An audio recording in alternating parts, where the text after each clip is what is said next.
with another wonderful video section. And well, I basically call this a special interview with CPJC folk. And here are my first interview would be on my right, Kathy Webster. Hello. Hi, Kathy. Okay, so Kathy has been involved with CPJC for a very long time. You have a rich history here. Can you briefly tell the audience about your rich history at CPJC? Rich history Yes. here. The year I got mostly active was 2001. Oh, 2001. Yeah, that was just right after 9/11. Okay. I became aware of the Peace Center after we moved here, but I was Right. raising my kids and Okay. active in other things. Yeah. But right after 9/11, became active with PeaceWorks, which was a really active group. Went on for 3 years, and then I just sort of, and it was part of the Peace Center. Right. We were under the Peace Center board. So then I just merged into the board eventually. And Were you ever a part of the Peace Vigil? Well, I joined the Peace Vigil, but I Okay. wasn't an organizer. You were in the for it, organization, no. but you were involved in Peace Vigil. You were there on 3rd, holding up signs, right? Mhm, yeah. And then you started to branch out and get more involved in other things. You've been involved in events and programs here, but there are some special programs and organizations that you have been heavily involved in. And I know one is Campaign Nonviolence, and the other one is protesting at Bill Air Force Base. yeah. So I know Bill came first, correct? Occupying Beale. Yeah, yes. Occupy Bill Air Force Occupy Base. Beale Air Force Base. That activists started going to Beale Air Force Base, which is in Marysville. Let's see, this is probably about the 5th year that they've been doing it. Activists came up from the Bay Area and spread out the word, and Chris Nelson from here, from Chico, and I from Chico, and some of the other people here from Chico joined them. Oh, so this started from the Bay. Well, Oh. it started with Code Pink, actually.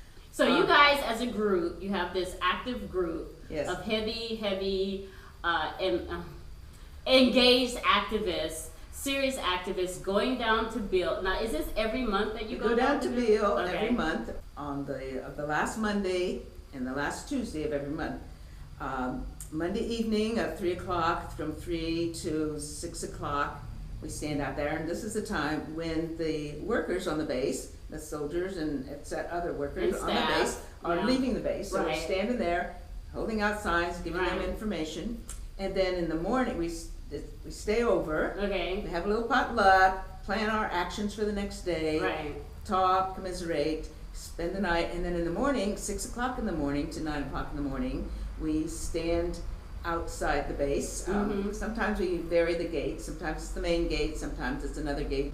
We get them as they're coming into work. Now, I've heard that, you know, things have gone down where people have gotten arrested on purpose to pull in more publicity or Well- education or awareness about what's happening at Bill. So it's more of like you wanted to make the public aware of what's going on. We do want to make the public aware. We step across the baseline, which is an arrestable offense at this point during a protest. You can't step across the line.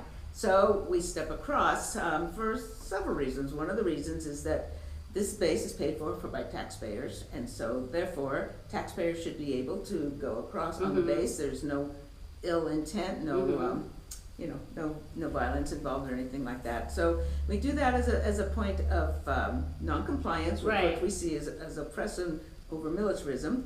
So we do that, but at the same time, if we do get arrested, then we would try to make the most publicity about that as Right. possible. Yeah. So we would write press releases and that sort of thing, just Right. talking about what occurred. And if we go to a court trial, then we could use that to our advantage as well. Also making press releases and being in a public situation where we would be able to explain our reasons for crossing over the line. Now, if you were to explain to a person who sort of understands what was kind of going on with drones, kind of understand that there's an Air Force base in Marysville, but don't understand why you guys bothered to do that, Yeah. what would you explain? How would you explain it to that person? Yes, it comes as a feeling of being compelled to speak out. The drones are unmanned vehicles that take off in foreign countries, but they are manned in our own countries, from Marysville or from the different bases around the country, manned by people sitting at controls, remote controls. Right. They come up and, Video and game. they're there to assassinate, you know, on the outset, ostensibly to assassinate the so-called terrorists or terrorists. Right. And but what happens often is that families get killed, civilians get killed, people, buildings destroyed, lives destroyed by these drones. They are not 100% accurate. Yes. And it's not so much of the accuracy of the mechanism, Right. the technology, it's Right. the accuracy of the human Right. knowledge. Yeah. You don't know just Yeah. because a young man is standing in a war zone, it does not mean he's a combatant, but Right. very many people are targeted for that. So, you know, over the years, you know, people have realized, or certain people who are paying attention have realized that this is just a unconscionable use of our air power. And, So- they're very smart, but really they're very cowardly. So for people who want to be engaged with this group, how would they contact anybody, the point person involved, or who would they talk to? Okay, they could talk to either myself, Kathy Webster, or Chris Nelson. We You can have call our- the Peace call Center Peace and Center get would- connected will give you to the phone those two numbers. people, Yes. right? There's also a website, well, it's not a website, it's a Facebook page, Occupied Beale, Facebook page. On Facebook, Occupied Beale Air Force Base. right? Also, there's a very good website, it's called No Drones, KNOW drones.org. That gives you a wealth of information about what's involved with the drones and what's happening with people who are protesting the drones.